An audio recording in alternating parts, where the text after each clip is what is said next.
I'm Not Scared, You're Scared by Seth Meyers. Pictures by Sayegh Jr. There once was a bear who was easily scared. Each night before going to sleep, he would tie a bell to his door that would make a noise if anyone tried to sneak in, because even a bear who is easily scared is a very heavy sleeper.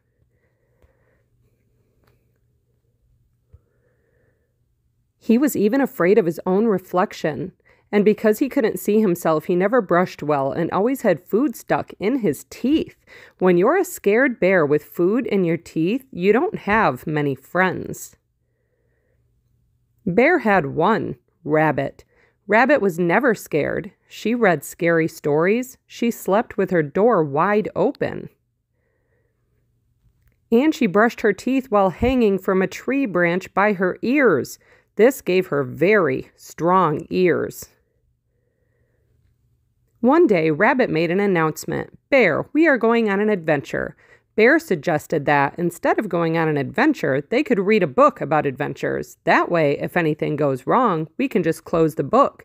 Rabbit looked at her friend and asked, Bear, are you scared? And Bear replied, I'm not scared, you're scared. And with that, Bear walked past Rabbit. Bear stopped to make sure they had everything they needed. Do I need a bike helmet? Bear asked. No, said Rabbit. Do I need oven mitts? No, said Rabbit.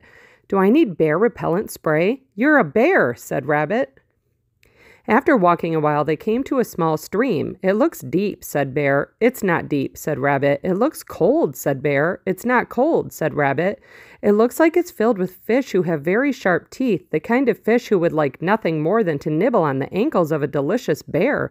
Rabbit looked at her friend and asked again, Bear, are you scared? And with that, Bear walked along the stream until it narrowed enough that he could step over it. There he found Rabbit, who had fallen asleep waiting for him. After a bit longer, they came to the edge of the woods. It looks dark, said Bear. It's not dark, said Rabbit. It looks spooky, said Bear. It's not spooky, said Rabbit. It looks like it's full of trees that are going to fall down and bonk us on the head, said Bear.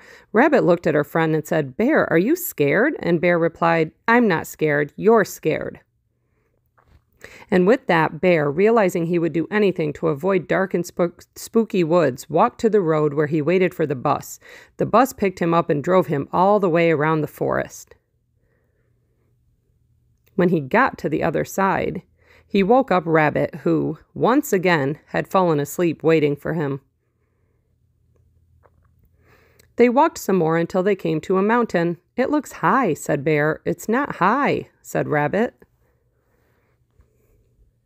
It looks slippery, said Bear. It's not slippery, said Rabbit. It looks like one of the rocks will fall and roll and land on my paw, said Bear.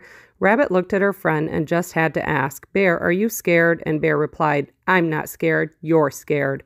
And with that, Bear, realizing he would do nothing to avoid the high, slippery mountain, walked to the nearest train station. The train took him halfway around the mountain to an airfield.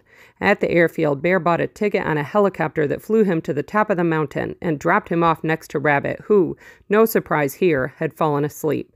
Rabbit, said Bear, waking her up, should we go home? I'm not going home, said Rabbit, and she bounced off with Bear following. After a bit more walking, they found themselves at one side of a long rope bridge. Bear stopped. It looks rickety, said Bear.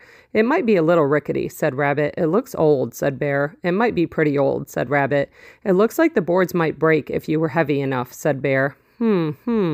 Agreed Rabbit.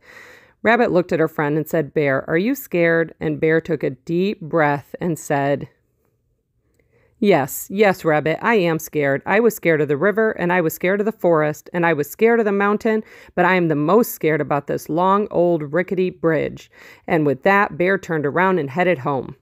He marched back to the helicopter that flew him back to the airfield, then took the train back to the forest. Dark and spooky woods, where he got on a bus that took him to the river, deep and cold stream, so he could cross where it was narrow and then trudge all the way back to his house where he crawled into bed. Rabbit went to the middle of the bridge and thought, see, this bridge isn't dangerous. It's a good bridge. And to prove it, she started jumping up and down, and then she jumped harder, and then she jumped harder than she had ever jumped in her life. And then the board she was jumping on cracked in half. and Bear fell right through the hole in the bridge. Lucky for Rabbit, she had a very strong ears. But she knew she wouldn't be able to hold on forever, and because of this, Rabbit, for the first time in her life, was scared. Now, Bear and Rabbit hadn't noticed, but throughout their journey, they had been followed by a small bird.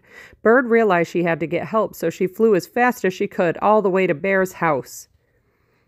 Bird flew in Bear's window and started chirping as loud as she could, but Bear didn't wake up because even bears who are easily scared are very heavy sleepers. Bird was about to give up when she saw the bell on the doorknob. Bird put her head inside and shook it as hard as she could. Bear jumped out of bed to hear Bird yell, "Rabbit has fallen through the bridge and needs your help."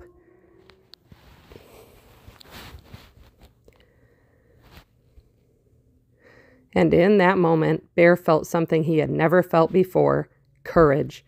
He was so worried about his friend that instead of staying home where it was safe, he ran out the door faster than any bear had ever run before. When the bear reached the stream, he ran right through it. It only came up to his ankles. When he came to the forest, he ran right through it. It was only 3 trees. And when he came to the mountain, he didn't even think about taking a train and a helicopter. He just climbed right up it. It wasn't very high. Meanwhile, Rabbit was now hanging on with only one ear. She could feel it slipping too, and just as she lost her grip, Bear grabbed her by the ear and lifted her to safety. "Bear, were you scared?" asked Rabbit, and Bear said with pride and honesty, "Rabbit, I was scared." "I was scared too," said Rabbit, and Bear smiled and said, "Sometimes it's okay to be scared." That night, when Bear brushed his teeth, he didn't hide from his reflection. He looked right at it, and do you know what he saw? A very brave bear with no food in his teeth. Thanks so much for listening. Don't forget to subscribe.